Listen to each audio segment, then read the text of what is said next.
Ako po si Mark Daniel Fenriel. Age po, I'm 22 years old.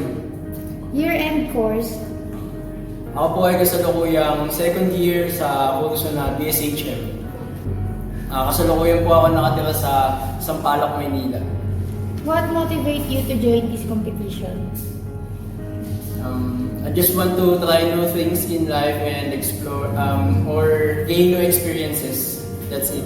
Anong talent ang ipapakita mo and bakit ayun yung napili mo? Ang talent na ipapakita ko ngayon ay mag-rap at sasayaw. Napili ko ito sapagkat sa tuwing ginagawa ko yung mga bagay na to parang nakakabigay ako ng satisfaction o sa akin ng sarili ganun lang. Gaano ka katagal nag-prepare para sa Mga kalahati ng buwan sa tingin ko sa May experience ka na ba before sa pagsali ng competition?